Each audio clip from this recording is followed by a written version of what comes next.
मैं कह रहा हूं कि डीजीपी की और आईजी की ऑल इंडिया मीटिंग हुई, जिसकी रिपोर्ट अमित शाह के सामने में होम मिनिस्ट्री की मीटिंग में पेश किया गया और इसमें इन संगठनों का नाम लिया गया कि ये संगठन फसाद करने के लिए। और पूरा जो आप देखेंगे, मैं कह रहा हूं कि पिछले दिनों में एक बात आई कि सड़कों पर नमाज लोग पढ़ते हैं। आज मैं मुसलमानों को साधुवाद देता हूं कि सड़कों पर नमाज पढ़ना वैसे भी दुरुस्त नहीं है।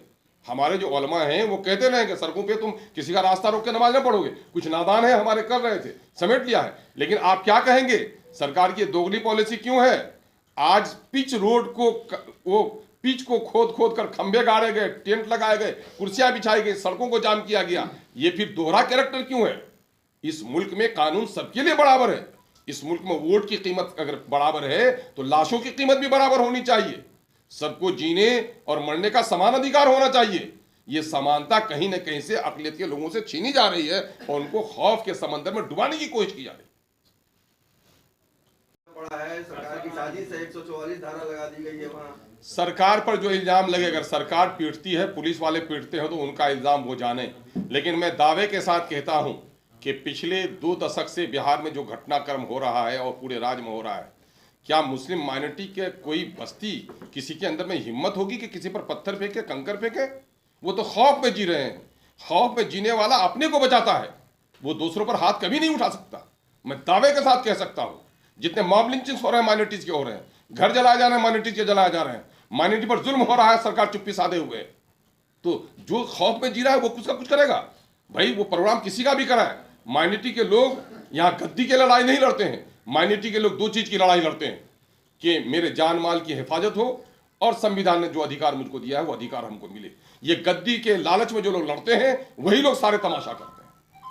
इस तरह के मामलात में तेजस्वी यादव पहले ट्वीट करते थे, नेता विपक्ष थे, अभी नहीं का ट्विटर को लोग उनको रिक्वेस्ट कर रहे हैं कि इस मामले को बोला जाए, तो आप तेजस्वी के खिलाफ आंदोलन करेंगे, वहां जाएंगे या यहाँ मुलाकात करेंगे? नहीं, हम लोग तो जो स्थल है वहां पर जाएंगे। हम लोग के 2-3 दिन के प्रोग्राम तय हैं, हम लोग जा रहे हैं वहां पर भी। तेजस्वी के जिला के खिलाफ मुझे आंदोलन करने की क्या जरूरत है? जनता सब कुछ देख रही है। छोटे छोटे मामले में बकरी के दब जाने पे कोई आंसू बहाता है और बस्ती के जलने पर कोई आंसू नहीं बहाता है, तो बस्ती वालों को समझना पड़ेगा कि बकरी के मरने पर आंसू बहता था, वाकईतन हमदर्दी की आंसू थे ये या दिखावे के थे, लोग खुद इसको तय करेंगे। उसके बारे में मुझे क्या कहना है, वो खुद जमीर में झांक कर देखें। माननीय नीतीश कुमार जी और तेजस्वी जी अपने जमीर में झांक कर देखें कि बिहार में जिस दावे के साथ उन लोगों ने हुकूमत की है, और मौजूदा वक्त के गठबंधन को तो मैं कहना चाहता हूं कि गठबंधन की हुकूमत और तेजस्वी जी को सरकार में शामिल होने का मौका जो मिला है माइनॉरिटी के वोट से मिला है। भले ही हमारे पार्टी को तोड़कर वो बने, लेकिन माइनॉरिटी के लोगों का समर्थन मिला है, तभी वो गद्दी पर बैठे हैं। और माइनॉरिटी के मामले में अगर यही चुप्पी रही तो मैं समझता हूं कि आगामी दिनों में स्वार्थ की राजनीति करने वालों का भला नहीं होगा। बजरंग दल और मुझको ऐसा लगता है कि इस वक्त, चूंकि एक मरहूम शायर ने कहा था, मैंने कल भी वो जुमला दोहराया था कि सरहद पे तनाव है, लगता है देश में चुनाव है। लगता है कि चुनाव के दिन करीब होते जा रहे हैं, तो एक साजिश की जा रही है और टारगेट किया जा रहा है माइनॉरिटीज को, और इसमें दोनों का भला है। एनडीए का भी भला है, महागठबंधन का भी भला है। एनडीए का भला इसलिए है कि मुसलमानों को प्रैक्टिकल डेड बनाकर, माइनॉरिटी के लोगों को निशाना बनाकर इनके घर लूटे जाएं, इनके खिलाफ मजहबी नारे लगाए जाएं, इनके मजहबी इबादत खानों को तोड़ा जाए और उसके दरमियान में डर और खौफ पैदा किया जाए, जिससे जो हिंदू कॉमनल वोट है वो ताकि मुत्तहिद हो जाए, उनकी सियासी रोटी पक जाए। और दूसरी तरफ बिहार की गठबंधन की हुकूमत ने ढील इसलिए दे रखी है कि अकलियत के लोग ताकि डर के मारे में मेरे झोली में आ जाए। ये दोनों की अपना जो हित है वो दोनों का हित निहित है इस मामले में। इसलिए ये मामला कहीं से भी बिहार जैसे सौहार्दपूर्ण क्षेत्र में, जो बापू के चंपारण की धरती भी यहाँ रही, हम बौद्ध का नाम लेते हैं, गौतम बुद्ध का नाम लेते हैं, जिस मुनीर शरीफ के दरगाह का हम नाम लेते हैं प्यार प्रेम और आस्था के तौर पर, उसको भी नहीं बख्शा गया है। तो ये जो हालात बिहार में बिगड़ते चले जा रहे हैं, तो बिहार की हुकूमत आखिर क्यों पाँव में मेहंदी डाले बैठी हुई है, क्यों गिरफ्तारी अब तक नहीं हुई? और जिन ऑफिसरों की लापरवाही के नतीजे में ये सारे वाकयात हुए, उनको वहां से हटाया क्यों नहीं गया, सस्पेंड क्यों नहीं किया गया? ऐसे लोगों की नौकरियां चली जानी चाहिए जो लॉ एंड ऑर्डर को मेंटेन नहीं कर पाए। तो बिहार की हुकूमत जो गाल बजा रही है, तो ये हालत क्यों है? बीजेपी के पेशानी पे तो फसाद कराना लिखा हुआ है ही, उसको तो फसादी में मजा आता है।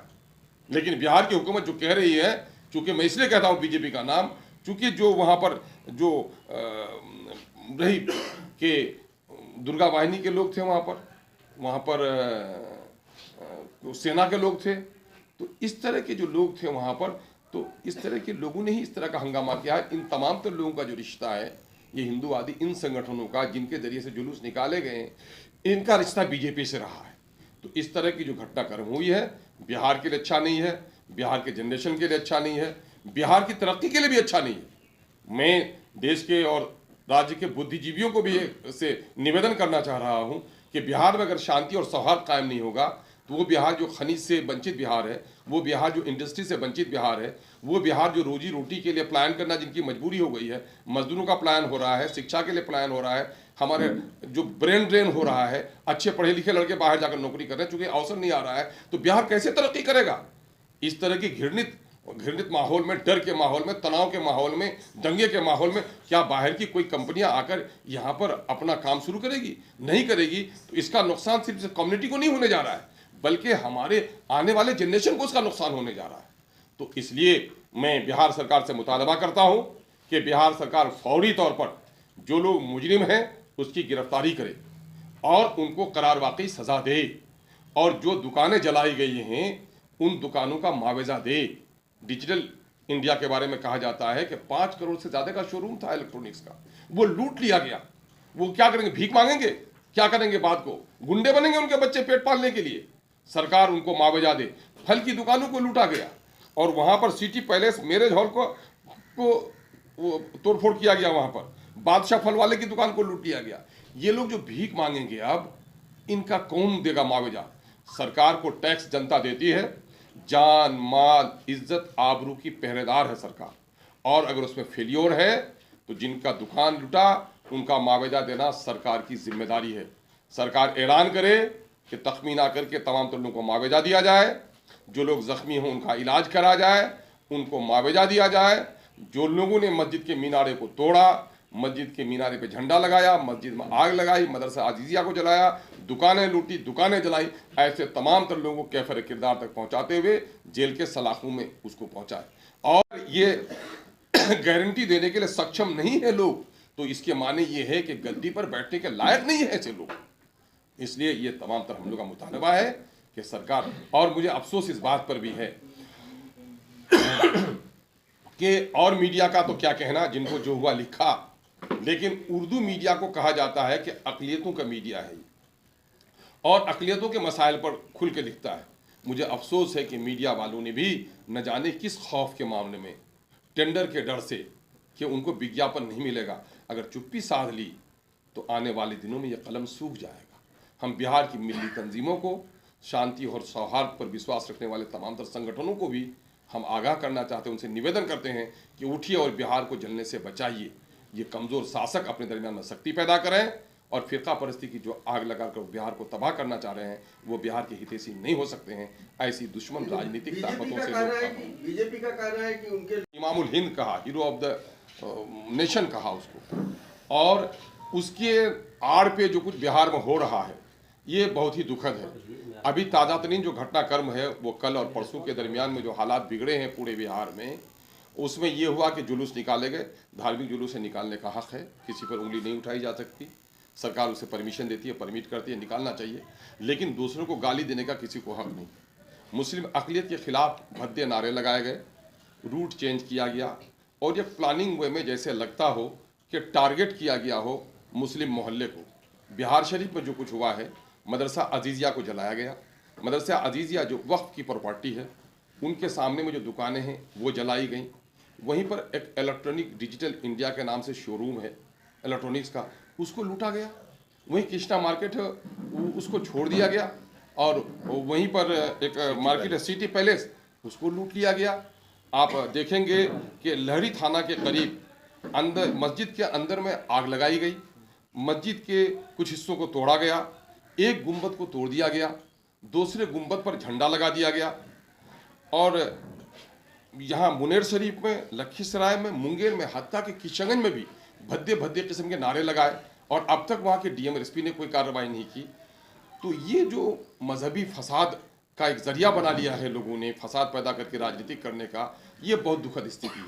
उससे दुखद स्थिति ये है कि जो कुछ हुआ, बिहार की वो सरकार जो गठबंधन की सरकार, सेकुलर सरकार कहती है, न्याय पे आधारित सरकार कहती है, रूल ऑफ लॉ का दावा पेश करती है, वो सरकार लफ्ज़ ये हुए घटनाक्रम, इतनी बड़ी घटना हुई है, वजीर आला का इस पर कोई ज़बरदस्त बयान नहीं आया, नायब वजीर आला ने ट्वीट भी नहीं किया। लोग तकाजा भी उस पर कर रहे हैं कि बड़े संवेदनशील आप रहे हैं, छोटे छोटे मामलों में आप ट्वीट करते थे, ये इतना गंभीर मसला हुआ है तो आप बिल्कुल चुप क्यों बैठे हुए हैं? तो लगता है कि बिहार की जो गठबंधन की सरकार है वो भी तवज्जो नहीं दे रही है। गिरफ्तारियां क्यों नहीं हुई, दुकानें क्यों जलाई गई, रूट क्यों चेंज किए गए, फसादात की कोशिश क्यों की गई और एक तरफा तौर पर लोगों पर जुल्म क्यों हुआ? जो लोग जख्मी हुए हैं उन जख्मियों का अब तक कोई खबरगिरी करने वाला नहीं हुआ, उनका इलाज क्यों नहीं हुआ, सरकार ने मुआवजे का ऐलान क्यों नहीं किया? तो MIM इसको लेकर अपने शदीद गम और गुस्से का